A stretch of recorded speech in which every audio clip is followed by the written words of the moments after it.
எல்லாருக்கும் வணக்கங்க. Leave beautiful சேனலுக்கு வரவேற்கிறோம். நம்ம இன்னைக்கு எதை பற்றி பார்க்க போகிறோம்னா நிப்பட் எப்படி செய்கிறதுன்னு பார்க்கலாம். அதுக்கு தேவையான பொருட்கள்: பச்சரிசி மாவு 1 கப், மைதா மாவு 1 கப், சீரகம், வேர்க்கடலை நான் தட்டி வச்சுருக்கிறேன், 4 காஞ்ச மிளகா, காஞ்ச கருவேப்பிலை, தேவையான அளவு உப்பு. வாங்க எப்படி செய்யுதுன்னு பார்க்கலாம். பாருங்கள், இப்போ நான் நிப்பட் செய்கிறதுக்கு அடுப்பில் எண்ணெய் வச்சிட்டேன். ஏன் ஃபஸ்ட்டு எண்ணெய் வச்சிட்டேன்னா, நம்ம மாவு பிசையும் போது என்ன பண்ணால் கொஞ்சம் சுட சுட எண்ணெய் ஊற்றி பிசைஞ்சோன்னா நல்லா நிப்பட் வந்து கிறிஸ்பியாக வரும். சரிங்களா? இப்போ மாவு எப்படி பிசைறதுன்னு பார்க்கலாம். இங்கே பாருங்கள், நம்ம 1 கப்பு இந்த மாதிரி. இப்போ நீங்கள் அளவு எப்படின்னா, இப்போ நீங்கள் எவ்வளோ அரிசி மாவு எடுக்கிறீங்களோ அதே அளவு மைதா மாவும் அதே அளவு எடுத்துக்கோங்க. நீங்கள் எவ்வளோ செஞ்சாலும் சரி, இந்த அளவு தான். எல்லாத்தையும் ஒரு பவுலில் போட்டுக்கோங்க. இப்போது குழந்தைங்க வந்துட்டு லீவில் இருக்கிறதுனால அவுட் சைட் ஃபுட்டு வாங்கி கொடுப்பதில் நம்ம வீக்லியே இந்த மாதிரி செஞ்சு கொடுத்தோம்னா அவங்க ஹெல்த்துக்கும் ரொம்ப நல்லது. நீங்கள் காஞ்ச கருவேப்பிலை பதில் பச்சை கருவேப்பிலை கூட போட்டுக்கலாம். அவ்வளோதான். தேவையான அளவு உப்பு. இது என்ன பண்ணணும்னா, நம்ம சப்பாத்தி மாவு பிசையும் பார்த்தீங்களா, அதை விட கொஞ்சம் டைட்டாக பிசையணும். ரொம்ப தண்ணியாட்டம் பிசைஞ்சிடக்கூடாது. ஏன்னா அப்போ தான் நம்மளுக்கு தேய்க்கிறதுக்கு நல்லா இருக்கும். ரொம்ப கொலன்னு போயிடுச்சுன்னா நிறைய தண்ணி இழுத்துரும், நிப்பட் நல்லா வராது. கொஞ்சம் கொஞ்சமாக தண்ணி ஊற்றி பிசைஞ்சுக்குங்க. ஒரே வாட்டி தண்ணி ஊற்றப்போ இந்த பாருங்கள், இந்த மாதிரி கொஞ்சம் கொஞ்சமாக தண்ணி ஊற்றிட்டு கொஞ்சம் டைட்டாக வர மாதிரி பிசைஞ்சிக்கணும். அப்படியே பிசையும் போது சுட சுட எண்ணெய் இங்கே காய வச்சுக்கிறோம் பார்த்தீங்களா, அதை அப்படியே ஒரு கரண்டி எடுத்துன்னு ஊற்றிக்கலாம்.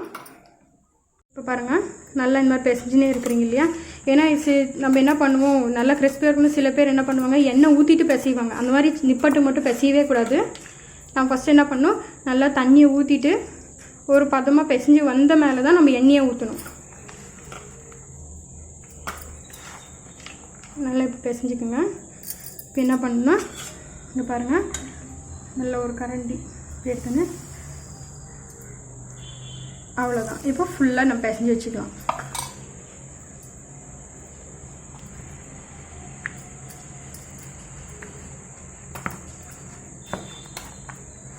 பாருங்கள், மாவு இவ்வளோதான் பிசைஞ்சாச்சு. இந்த பதத்தில் வரணும் இப்படி. சரிங்களா? இப்போ நம்ம என்ன பண்ணோம்னா, இந்த மாதிரி ஒரு கட்டை எடுத்துக்கோங்க. நம்ம சப்பாத்தி தேய்க்கிறது. நல்லா எண்ணெய் இப்படி அப்ளை பண்ணிவிடுங்க. கொஞ்சமாக மாவு எடுத்துகிட்டு நல்லா இது விரிச்சிக்கலாம்.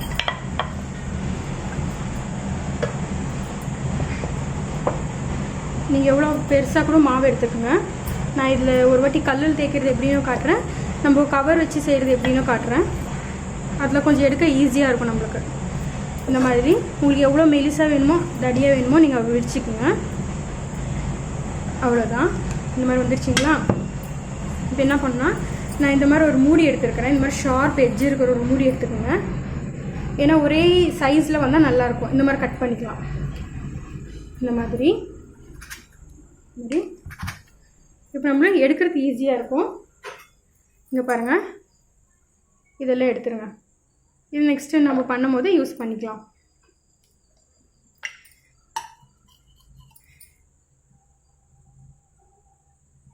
அவ்வளோதான். இது அப்படியே எடுத்து இப்போ எண்ணெயில் விட வேண்டியது தான். ஓகேங்களா? இப்போ இன்னொரு மாதிரி நான் காட்டுறேன். பாருங்கள், ஒரு தோசை கரண்டி கூட இப்படி எடுத்துக்கோங்க. எடுத்துகிட்டு ஹை ஃப்ளேமில் வச்சு விடுங்க. எப்போ செஞ்சாலும் இந்த மாதிரி விட்டுருங்க. அவ்வளோதான்.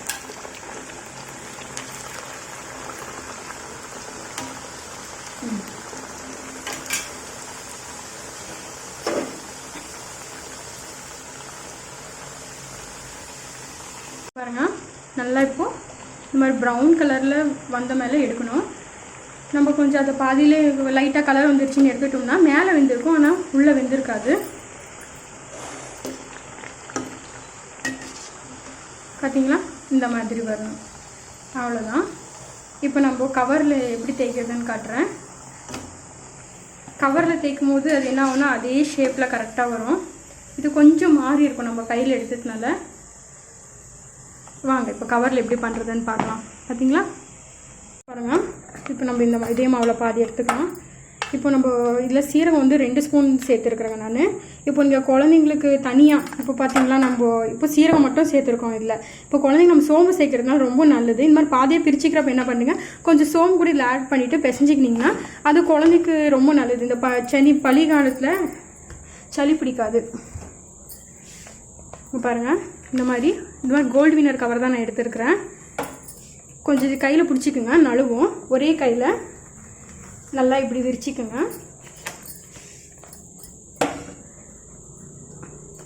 எவ்வளோ மெலிஸ் தேவையோ அவ்வளோ மெலிஸ் இப்படி விரிச்சிக்குங்க.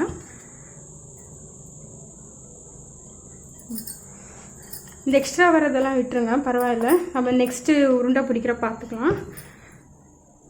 அவ்வளோதான். இப்போ என்ன பண்ணலாம், அதே மாதிரி தான் இப்படி ஷேப் கட் பண்ணிக்கலாம். நம்ம கட் பண்ணிட்டோம்னா இப்போது எண்ணெயில் போடலாம். இங்கே பாருங்கள், இது ஈஸியாக வரும் நம்மளுக்கு. இங்கே பார்த்தீங்களா, அதே மாதிரி வரும். அதே பாருங்கள், இப்படி எடுத்த உடனே ஈஸியாக வரும்.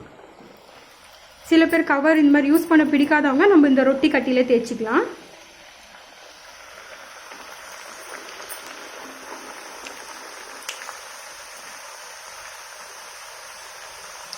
அவ்வளோதாங்க. இப்போ நம்ம போன வாட்டி பண்ணோம் பார்த்தீங்களா, அதே மாதிரி தான். இது கொஞ்சம் பொன் நேரம் வந்த மேலே நம்ம எடுத்துட வேண்டியது தான். பாருங்கள், நிப்பட் ரெடி ஆகிடுச்சு. பாருங்கள், பார்த்தீங்களா நிப்பட் ஷேப்பு. இங்கே பாருங்கள், உடச்சி பார்த்தா அவ்வளோ கிறிஸ்பியாக வரும். இப்போ நான் இதுக்கு என்ன வச்சுருக்கிறேன்னா, டொமேட்டோ சாஸு, ஸ்வீட் சாஸ் வச்சுருக்கிறேன். இதில் வந்துட்டு நான் வெல்லம் பாகும் புளி சேர்த்துருக்கேன். இது ஸ்கூல் டேஸ்லலாம் இது ரொம்ப நல்லா இருக்குங்க, அப்போல்லாம் கிடைக்கும். இப்போ இது என்ன, நீ வீட்டில் ட்ரை பண்ணி பாருங்கள். ட்ரை பண்ணி பார்த்து எனக்கு கமெண்ட்டில் சொல்லுங்கள். இந்த வீடியோ உங்களுக்கு பிடிச்சிருந்தா மறக்காமல் லைக் பண்ணுங்கள், ஷேர் பண்ணுங்கள், கமெண்ட் பண்ணுங்கள், சப்ஸ்கிரைப் பண்ணுங்கள்.